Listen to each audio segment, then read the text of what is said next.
Assalamualaikum warahmatullahi wabarakatuh. Perkenalkan nama saya Muhammad Randi, NIM 0206213117, kelas Hukum 1D.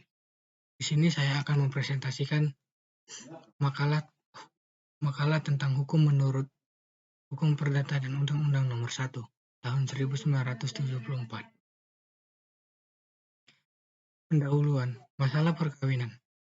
Masalah perkawinan merupakan suatu ikatan yang sah untuk membina rumah tangga dan keluarga sejahtera bahagia di mana kedua suami istri memikul amanah dan tanggung jawab. Pasal 1 Undang-Undang Nomor 1 Tahun 1974 tentang perkawinan merumuskan bahwa perkawinan ialah ikatan lahir batin antara seorang pria dan seorang wanita sebagai suami istri dengan tujuan membentuk keluarga atau rumah tangga yang bahagia dan kekal berdasarkan ketuhanan yang Maha Esa. Pengertian perkawinan. Pengertian perkawinan adalah suatu cara yang dipilih Allah sebagai jalan bagi manusia untuk beranak, berkembang biak, dan kelestarian hidupnya setelah masing-masing pasangan siap melakukan perannya yang positif dalam mewujudkan tujuan perkawinan. Caranya adalah melalui perkawinan. Asas perkawinan. Adapun asas-asas yang telah diterapkan oleh undang-undang tersebut adalah: yang pertama, pengertian perkawinan pasal 1. Perkawinan adalah ikatan lahir batin antara seorang pria dengan seorang wanita sebagai istri dengan tujuan membentuk keluarga yang bahagia dan kekal berdasarkan ketuhanan yang Maha Esa. Yang kedua, dalam undang-undang ini dinyatakan bahwa suatu perkawinan adalah sah bila mana dilakukan menurut hukum masing-masing agamanya dan kepercayaan itu. Di samping itu, tiap-tiap perkawinan harus dicatat menurut peraturan perundang-undangan yang berlaku. Pasal 2 ayat 1 dan 2.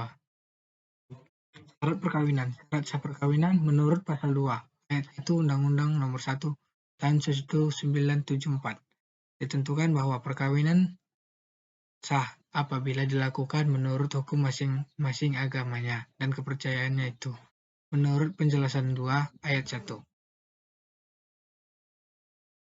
Undang-Undang Nomor 1 Tahun 1974 dijelaskan bahwa dengan perumusan pada pasal ayat 2 ini tidak ada perkawinan di luar hukum masing-masing agamanya dan kepercayaannya itu.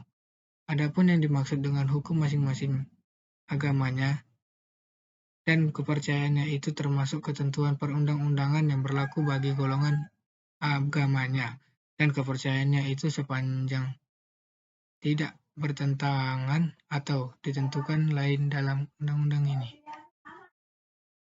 Tujuan perkawinan. Dalam pasal 1 dijelaskan, tujuan dari perkawinan adalah untuk membentuk keluarga yang bahagia dan kekal berdasarkan ketuhanan yang Maha Esa. Di dalam membentuk suatu keluarga yang bahagia dan kekal. Yang kedua, tujuan perkawinan menurut hukum Islam adalah untuk menegakkan agama, untuk mendapatkan keturunan, untuk mencegah perbuatan maksiat, dan untuk membina rumah tangga yang damai dan teratur. Begitu pula tujuan perkawinan adalah mendapatkan keturunan yang sah. Agar keturunan itu sah, maka perkawinan harus dilaksanakan secara sah. Tujuan perkawinan yang lain untuk mencegah maksiat terjadinya perzinahan atau pelacuran. Kesimpulan Undang-Undang Nomor 1 1974 memberikan peranan besar kepada unsur-unsur agama dan kepercayaan. Ini tidak berarti faktor-faktor lain hukum adat diabaikan.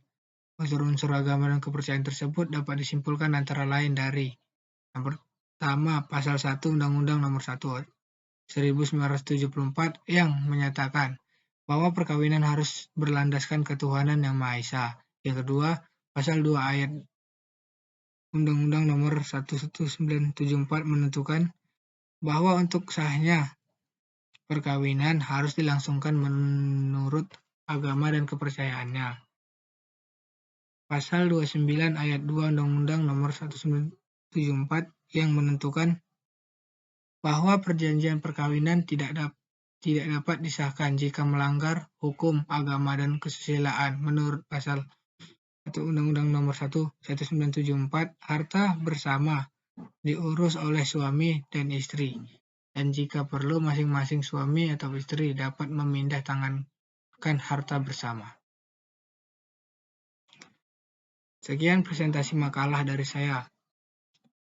Assalamualaikum warahmatullahi wabarakatuh.